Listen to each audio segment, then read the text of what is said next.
Marine Le Pen veut un grand plan climatisation. Elle en fait désormais un sujet de lutte des classes. Il y a ceux qui sont dans les voitures climatisées, qui vont au bureau et au cinéma. Et puis il y a les hôpitaux, les écoles, les services publics.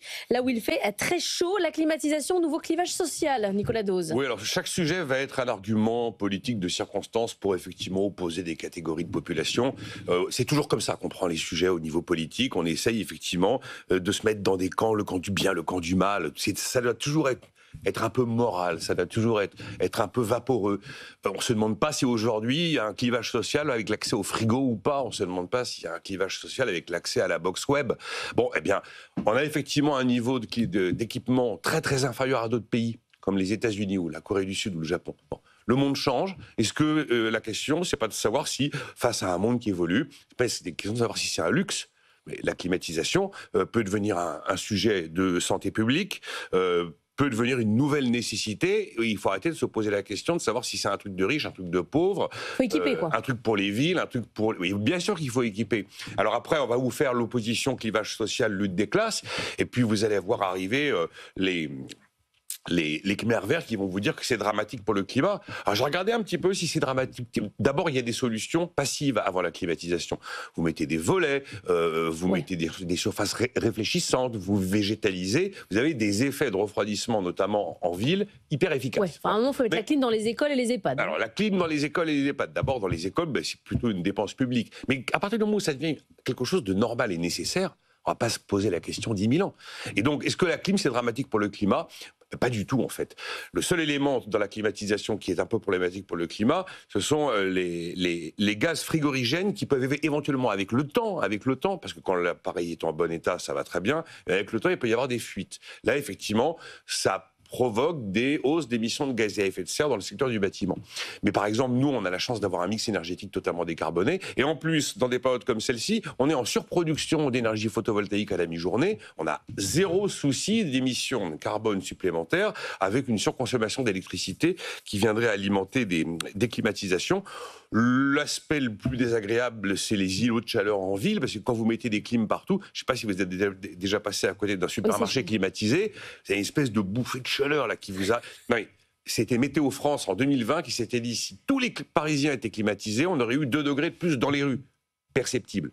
Mais comment on n'y va pas dans la rue ? Mais donc, enfin, je pense qu'il faut regarder ça avec l'idée que si maintenant la vie normale au mois de juin c'est entre 30 et 35 degrés, évidemment qu'il faut climatiser. Jean-Marc Daniel. Écoutez, c'est un problème qui est un problème d'abord de physique. Nicolas vient de le rappeler. La chaleur, on la détruit pas, on la transfère. C'est-à-dire que quand on fait du froid quelque part, la chaleur, on l'évacue quelque part ailleurs. Et donc, c'est la logique du frigo. Hein. Oui, c'est la logique du frigo. Le frigo, derrière, il est chaud. Et donc, la question qui se pose, c'est jusqu'où on peut aller dans des villes qui n'ont pas été conçues pour rapport à ça. Je cite souvent cette carte de la Banque mondiale sur les 100 degrés. En fait, au tout début, il y avait Nîmes. Et quand vous regardez comment a été construite Nîmes a été construite par les Romains. Et déjà, à l'époque romaine, il faisait chaud à Nîmes. Et donc, la ville a été conçue par rapport à la chaleur. Maintenant, il y a un problème à Lyon, Grenoble, Toulouse, Bordeaux, qui sont des villes qui n'ont pas été conçues pour ça. Donc, la réflexion, c'est pas uniquement la réflexion sur la climatisation. C'est comment est-ce qu'on peut avoir une politique urbaine sans raser Lyon, Grenoble, Bordeaux et Toulouse pour s'adapter à l'évolution de la chaleur. Alors, je ferai juste une citation. Je rappelais tout à l'heure que c'est l'anniversaire de la mort de Jean-Jacques Rousseau. Donc nous allons revenir au XVIIIe siècle.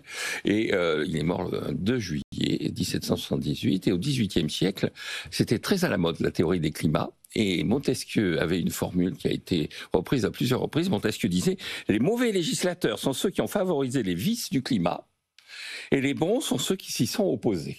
Donc il faut effectivement combattre les vices du climat et s'opposer aux vices du climat pour essayer de contrecarrer effectivement ce qui se passe.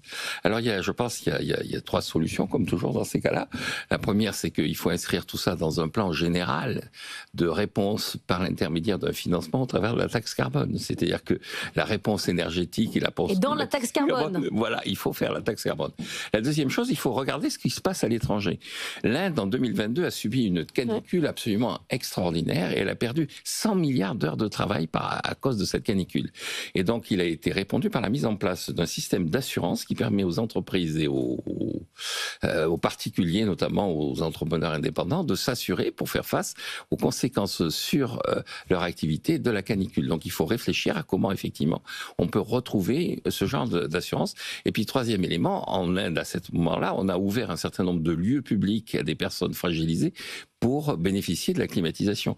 C'est ce qui se passe un peu en France, c'est-à-dire on dit il faut que les centres commerciaux soient davantage ouverts et tout ça. Ce que je racontais là aussi tout à l'heure, c'est que dans les bus que je prends, hier et aujourd'hui, il y a tout un tas de gens qui manifestement se sont réfugiés dans ces bus qui sont climatisés. Et donc il y a une façon un peu organisée de faire en sorte que les populations les plus fragiles puissent accéder à la climatisation. Mais je rebondis sur ce qu'a dit Nicolas, je suis d'accord avec lui. Il fut une époque où il y avait des gens qui avaient le téléphone et d'autres qui n'avaient pas le téléphone. Il y avait des gens qui avaient des toilettes et d'autres qui n'avaient pas de toilettes. Il y avait des gens qui avaient des salles de bain et d'autres qui n'avaient pas de devient vital, quoi. Et donc il faut effectivement réagir et tout ça, mais il y a une phase où effectivement il y a des gens qui ont des appartements qui sont mieux équipés que les autres. Mais on n'a pas été, nos villes, comme dit Jean-Marc, n'ont pas été pensées pour ce type de température. Ça ne devait pas nous arriver dans un monde normal. Et maintenant, on y est. Quoi. Concrètement, vous êtes bus, hein, vous. Oui, absolument. Absolument. Prendre le bus. Je prends le bus. Voilà. Et dans le bus, en ce moment, il y a, pas tous, hein, il y a tout un tas de gens qui se réfugient dans les bus. Je peux. Moi aussi, c'est un peu dur. C'est un peu dur.